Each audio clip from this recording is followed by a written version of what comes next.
Television highlights of the news of yesteryear.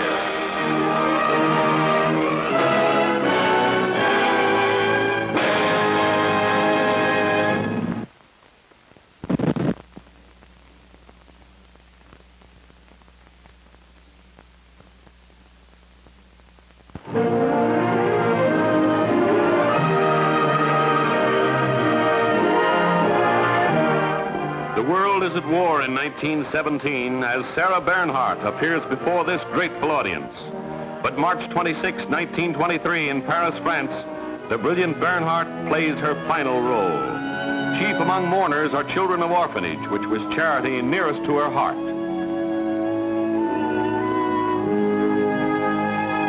And here, in whose arms she died, is her son Maurice, with sorrowing Maurice Rostand.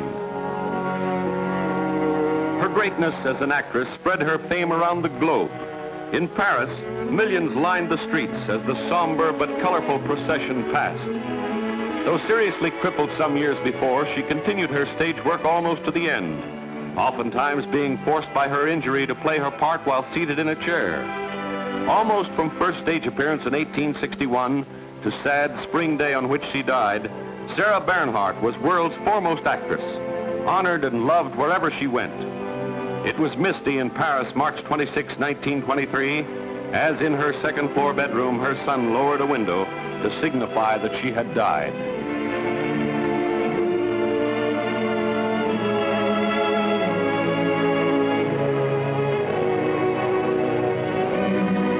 The cast of her final play included all the peoples of the world, for Sarah Bernhardt was more than a leading lady in the land of make-believe.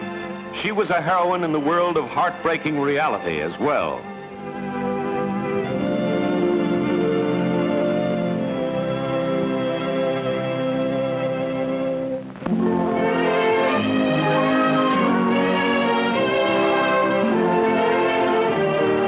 It's October 1st, 1926, as Stanley Raymond Harris weds Elizabeth Sutherland. She's daughter of one-time U.S. Senator. And yes, he's the then wonder boy of baseball, Bucky Harris. Among celebrities attending ceremonies are President and Mrs. Calvin Coolidge. Bucky was biggest name in baseball as manager of pennant-winning Senators in 1924 and 25. In season of 26, Capitol Ball Club finished fourth. But with Elizabeth Sutherland, Bucky was first.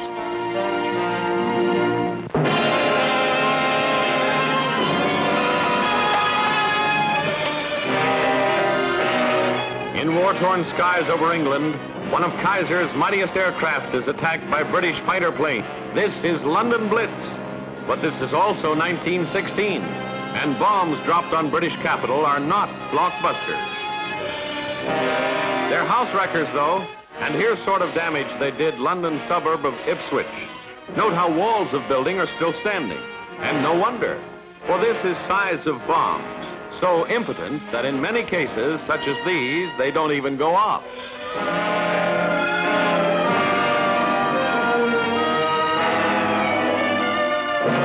Near ammunition dump at Malden, one bomb exploded and did local damage. So local, the building merely collapsed from shock of the blast.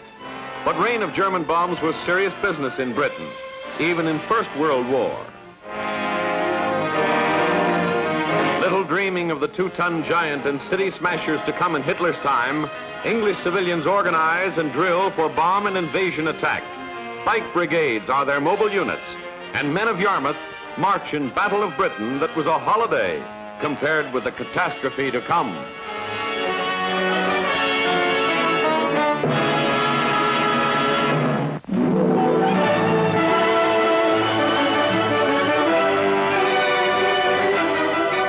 Here with ex-Secretary McAdoo is General Alvaro Obregon, just after his re-election to presidency of Mexico. Great militarist and famed advocate of agrarian reform, Obregon never takes office for his second term. Shortly after this, he was assassinated. Here's actress Constance Binney in front of New York Public Library selling poppies during World War I. And sales lady stage star Grace La Rue makes satisfied customer of Clifton Webb, long before Webb ever thought of Hollywood side-splitting comedy roles. Miss La Rue starred in Follies of 1908, won added fame and fortune by marrying a millionaire.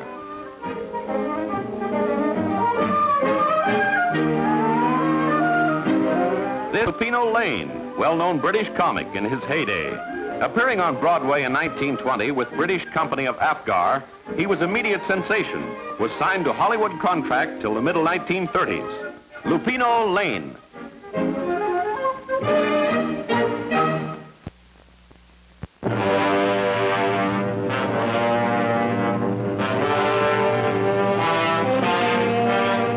It's 13th of March, 1928, and here is tragic and ghastly aftermath of one of worst flash floods in nation's history. For this is water-swept St. Francis Valley, which only hours ago was engulfed by 12 billion gallons of water. At head of nearby San Francisquito Canyon, St. Francis Dam collapsed, sending dammed-up waters first into dry bed of Santa Clara River, then spilling over its banks to race across floor of valley. Rush of waters is so fast, there's no time to warn citizens of Valley of impending disaster. Homes are crushed like fallen eggshells.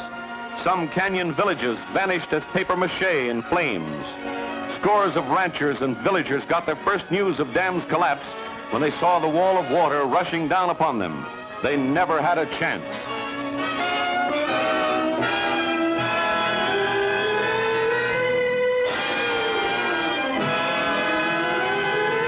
Death toll shortly after waters receded was nearly 300.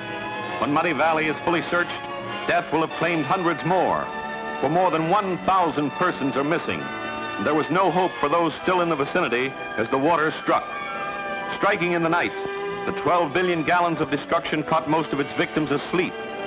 Collapse of St. Francis Dam was big loss to Los Angeles water supply, but it's bigger loss to people of St. Francis Valley.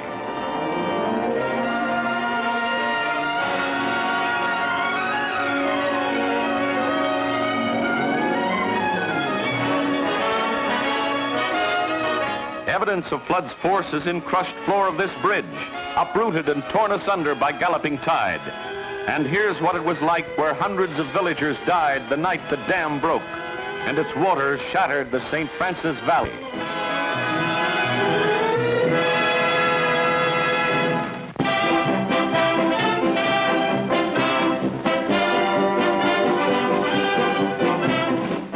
Atlantic City, in early 1920s, here's object of mechanical art for the definite future. With sealed door and watertight axle housing, it's car that sports seagoing equipment too. Here are rudder and propeller about to get tryout as car leaves land for sojourn into surf. And it's as good a boat as land buggy, even in 1920.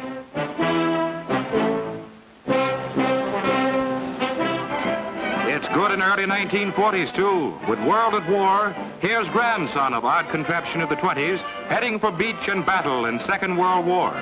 Maybe they laughed at seagoing autos in 1920, but 23 years later, they helped win a victory in war.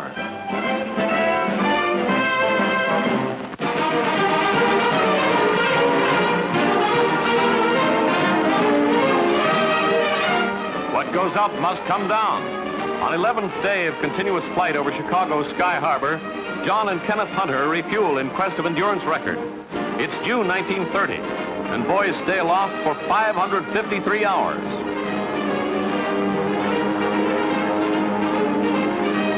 It's July 4th as they finally bring their Stinson Detroiter in for much-awaited landing.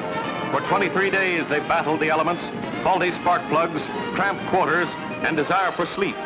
Food during record-making flight is provided by their wives and flown to them at refueling times by brothers Albert and Walter. Shortly before end of flight, Hunter boys felt they could stay up in the air forever, but bad oil leak in engine forced them down. Do they look tired? Well, brother, they are.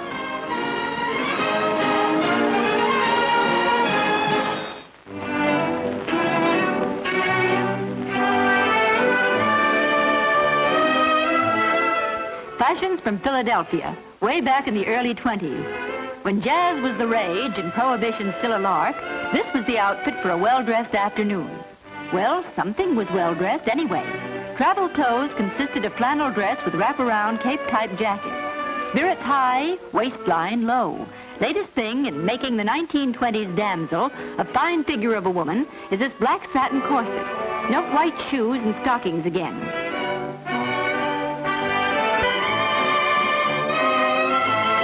And here comes the bride of the early 20s. In chiffon from halo to hemline, she and her wedding party are beauty at its best. But this is in the early 1920s.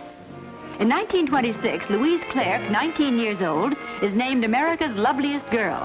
5 feet 6 inches tall, weight 127 pounds.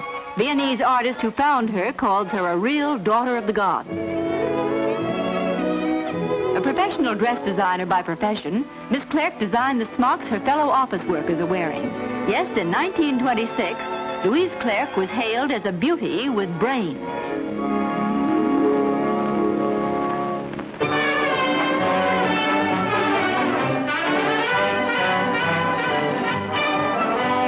On cue, billiard champion Welker Cochran chalks his cue stick and shows his winning ways.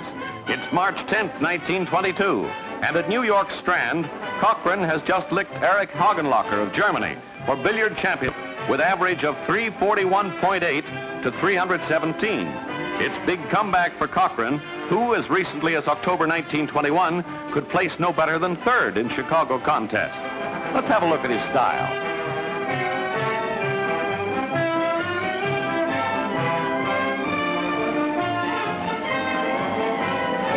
No, it isn't done with mirrors. It's done with miracles. At Newburgh, New York in 1923, Joe Moore heads for Middle Atlantic skating crown with aggregate score of 80 points. He has victories in mile and half-mile races and takes second in 220. Moore purposely failed to qualify in 440 finals, thus saving himself for victory in other races and winning the championship.